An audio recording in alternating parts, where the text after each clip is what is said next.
Hi, welcome everybody. Andrea Carvin here at Inner Sparks Rehab Gym and Spa, supporting high achievers and high performers to prevent disability and getting back into their lives, living life to its fullest potential. So today we're talking about creating new habits.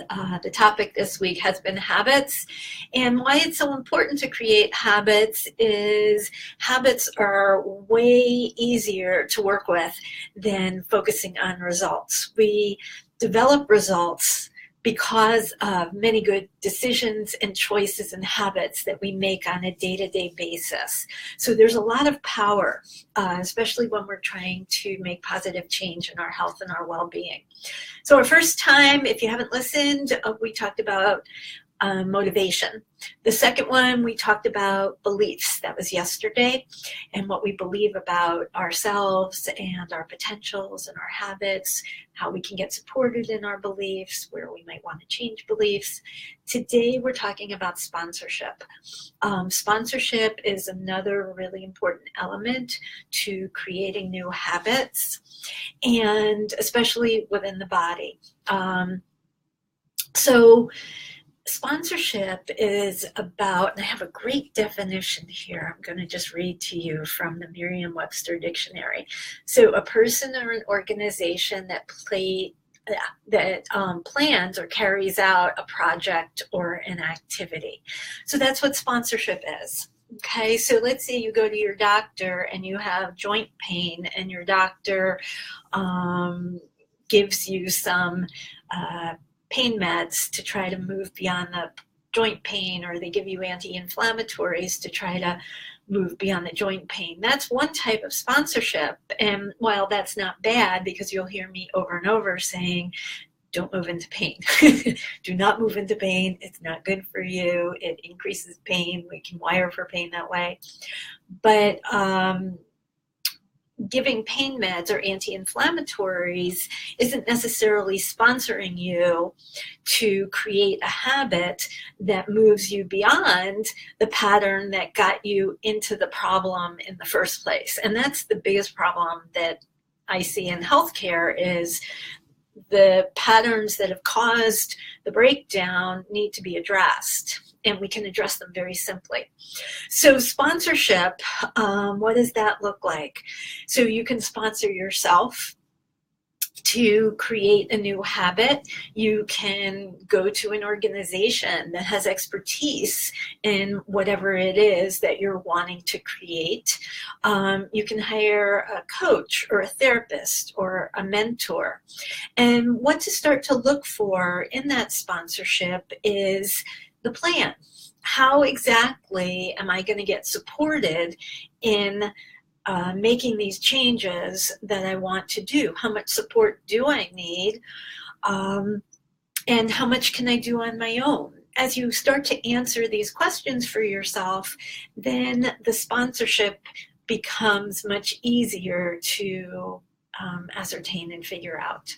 So I want to give you an example, something that happened in my own family. My husband sent me an email today about a type of sponsorship, and I know since he sent me this email, he'd be okay with me sharing. He's having a gout issue in his foot, and it's been kicking in for quite a while. And as he's been going to his doctor, he's on the meds and he's on the doing what they're telling him to do, and the pain is pretty intense. It's not healing within the time that the medicine is supposed to be healing it. And his doctor looked at it and said, it's looking good and not seeing anything. So I took a look at it with him last night, and I started to notice how he was moving. And I've been telling him, you need to move, even though there's areas that are sore. It's really important to move where you can. So as I looked at his foot and I watched his movement, I saw that he's not moving well, and that the joints in his foot are not actually moving. So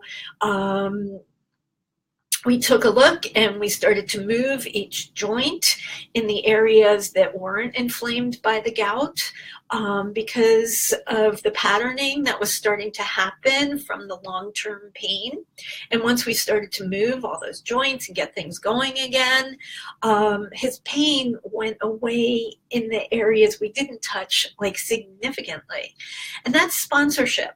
Okay, so sometimes when we're looking for someone to sponsor us, we need to find people who know a little bit more about what things look like, because you can't know what you can't know.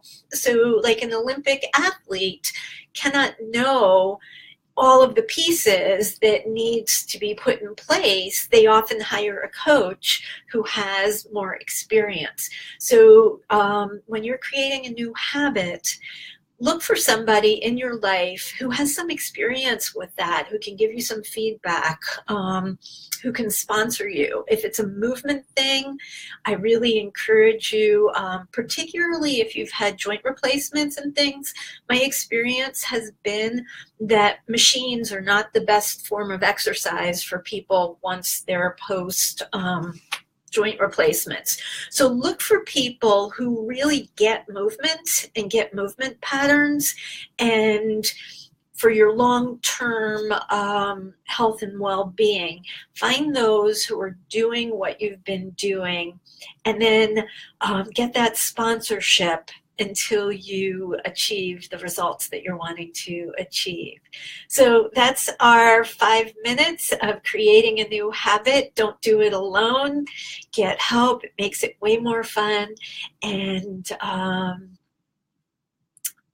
set yourself up to celebrate your successes every day.